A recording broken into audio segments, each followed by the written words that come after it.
Ravi Prakash Siliconandhra hospital Kuchipudi super speciality వైద్య సేవలు పూర్తిగా ఉచితం. కాంగ్రెస్ పార్టీ సీనియర్ నాయకులు ఎమ్మెల్సీ జీవన్ రెడ్డి ప్రస్తుతం మనతో పాటు ఉన్నారు. సార్, చాలా ఆగ్రహంగా కనిపిస్తున్నారు. ఇంత సీనియారిటీ, అసలు ఏం జరిగింది? మీకు ఏం జరిగింది? అవమానం అయింది అనుకుంటారా? మీకు ఇన్ఫర్మేషన్ ఇంత నిమ్మలంగా ఉన్న మీరు ఆగ్రహం అనబడుతుంది. ఇంత నిమ్మలంగా ఉన్న మంచి ఓపికగా మాట్లాడుతున్నా మీకు ఇంతమంది వేల మంది మద్దతు వచ్చిరు. కాంగ్రెస్ పార్టీలో ఉన్నటువంటి ఎమ్మెల్యేలే ఈరోజు మీకు సపోర్ట్గా మాట్లాడుతున్నటువంటి తీరు ఎందుకు ఇది జరిగింది? మీకు ఇంటిమేషన్ ఇవ్వకపోవడంలో ఉన్న కారణం ఏంటి? అంటే కమ్యూనికేషన్ గ్యాపా? ఇంటిమేషన్ ఉన్నదా లేదనేది కాదు, అసలు పార్టీ ఫిరాయింపుల పట్లనే నేను ఏదైతే కాంగ్రెస్ పార్టీ ఆలోచన విధానాన్ని నేను మాట్లాడుతున్నాను. నేను ఇలా పార్లమెంట్ ఎన్నికలు ఏదైతుందో కాంగ్రెస్ పార్టీ ఫిరాయించేటటువంటి చట్టసభ్య ఎంపిక సభ్యుడు ఎవరైనా కానివ్వండి చెప్పంటూ నేను ఆ కాల పరిధి ముగిసేంత వరకు అదే పార్టీలు కొనసాగబడే విధంగా, ఒకవేళ దాని భిన్నంగా పార్టీ మారినట్టయితే సభ్యత్వం ఆటోమేటిక్గా రద్దు చేయబడే విధంగా మేము చట్టంలో మార్పు చేస్తామని చెప్పని మేము ఎన్నికల ప్రణాళికలో పేర్కొన్నాం. దానికి అనుగుణంగానే మాట్లాడుతున్నాను నేను. అవును, ఎగ్జాక్ట్ రాహుల్ గాంధీ అన్నారు. ఇప్పుడు ఇక్కడ నుంచి విమర్శలు వస్తా ఉన్నాయి. ఆయన కదనే, మా నాయకుడు ఆయన కదా. ఎంపీసీ బైపీసీ విద్యార్థులకి ఒక వరం CA/CMA కోర్సులు. CA/CMA చదివే విద్యార్థుల్లో 40% మంది ఎంపీసీ మరియు బైపీసీ విద్యార్థులే. Master minds. మీ నాయకుడు చెప్పిన తర్వాత కూడా ఎందుకు జరుగుతున్నాయి? 1 2 3 4 5 మంది జాయిన్ అయ్యారు. అది better you ask with the responsible person.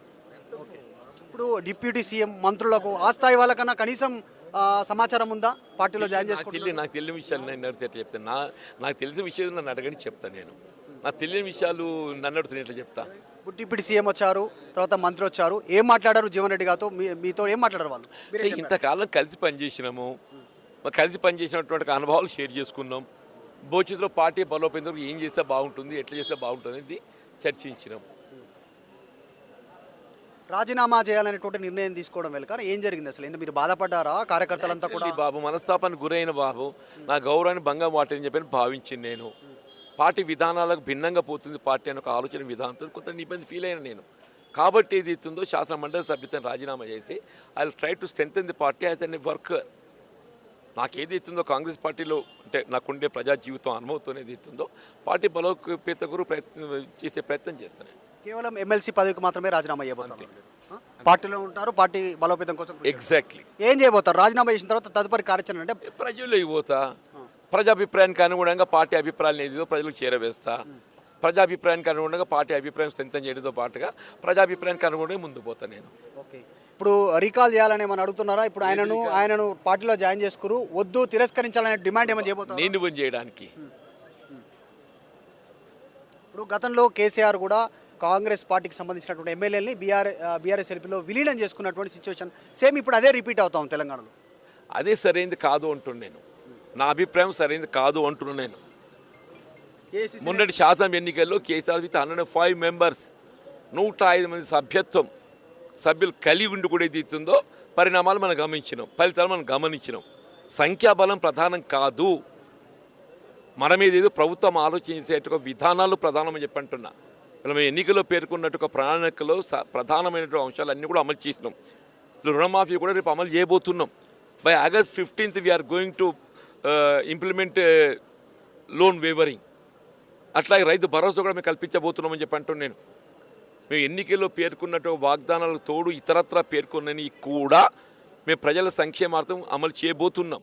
దానికి అనుగుణంగా పార్టీ బలోపేతం అవుతుంది తప్పకుండా. మళ్ళీ తిరిగి అధికారానికి వస్తుంది. ఇక్కడ రావటమే కాదు, జాతీయ స్థాయిలో కూడా రాహుల్ గాంధీ గారు ప్రధానమంత్రి ఎంపిక అవుతారు. రేవంత్ రెడ్డి పైన కోపమా జీవన్ రెడ్డికి? జరుగుతున్న పరిణామాల పైన కోపం. రేవంత్ రెడ్డి గారు నా మిత్రుడు, ఆయన మీద నాకెందుకు కోపం ఉంటుంది? మీ మిత్రుడు అంటున్నారు, మరి మీరు మీకు చెప్పలేదు అంటున్నారు. పరిణామాలను మీరు యాక్సెప్ట్ చేయట్లేదు. ఆయన మిత్రుడు అయినంత మాత్రాన ఆయన అమలు చేసేటువంటి ఒక విధానాన్ని నేను విభేదించడం కూడా తప్పే అంటారా? రేవంత్ రెడ్డి గారు నా మిత్రుడే అంటున్నాను నేను. ఆయన మీద నాకు వ్యక్తిగతం ఎందుకుంటుంది? ఆయన ముఖ్యమంత్రి గారు, ఆయన పటిష్టంగా పనిచేయాలి. ప్రజా కార్యక్రమాల అమలు లోపల వారి చేయూతనిస్తున్నాయి. నేను వారికి అండగా నిలబడుతున్నా. నేను ఏఐసీసీ నుంచి ఎవరైనా మాట్లాడారా జీవన్ రెడ్డి గారు మీతో? దీపాదాస్ గారు మాట్లాడింది బాబు. ఓకే, ఏం చెప్పారు మేడం? ఏమన్నారు? మీ నిర్ణయాన్ని పునరాలోచించుకోమని చెప్పారు ఏమన్నా? జరిగిన పరిణామాల మీద ఆమె కూడా బాధపడుతుంది. ఓకే. జరిగిన పరిణామంలో ఆమె కూడా బాధపడుతుంది. ఇక ముందు కూడా మీరు పార్టీ ఫిరాయింపులు ఉండొద్దు అనేటువంటిది మీ డిమాండ్ Actually నా అభిప్రాయం ఇది నా ఆలోచన విధానం కాదు, పార్టీ ఆలోచన విధానం నేను గుర్తు చేస్తున్నా. ఓకే, త్వరలో బీఆర్ఎస్ఎల్పీ మొత్తం సిఎల్పీలో విలీనం అవుతుందంటూ మొత్తం విలీనమైతే ఇప్పుడు చట్ట పరిధి లోపల ఏదైతే విలీనమైతే దాన్ని వివరం చేస్తామే. ప్రస్తుతం ఉన్నటువంటి స్కోప్ ఏదైతే ఉన్నదో విలీనమైన స్కోప్ ఉంటే దాన్ని ఎవరేం చేస్తారు? మంచి ఇప్పుడు స్కోప్ ఏదైతే ఉన్నదో ఏ విధంగా ఉంటే ఆ విధంగా జరుగుద్ది. స్కోప్ ఏ విధంగా ఉంటే ఆ విధంగా జరుగుద్ది. రేవంత్ రెడ్డి ముఖ్యమంత్రి పరిస్థితుల్లో కూడా దాంట్లో ఎలాంటి మార్పు లేదు, జరిగినటువంటి అవమానాన్ని భరించే పరిస్థితి లేదు. కొద్దిసేపట్లోనే రాజీనామా చేయనున్నారు. ఆల్రెడీ మండలికి సంబంధించినటువంటి సెక్రటరీతో మాట్లాడారు, ఫోన్లో సమయం తీసుకున్నారు. మరికొద్దిసేపట్లో ఆయన మండలికి చేరుకున్నారు, రాజీనామా చేయనున్నారు. జీవన్ రెడ్డి. వీడియో జాఫర్తో మధు మల్కేడ్కర్, హైదరాబాద్. మరిన్ని వీడియోస్ కోసం ఛానల్ ని సబ్స్క్రైబ్ చేయండి, లేటెస్ట్ అప్డేట్స్ కోసం వాట్సాప్ ఛానల్ ని ఫాలో చేయండి అండ్ లింక్ డిస్క్రిప్షన్ లో ఉంది.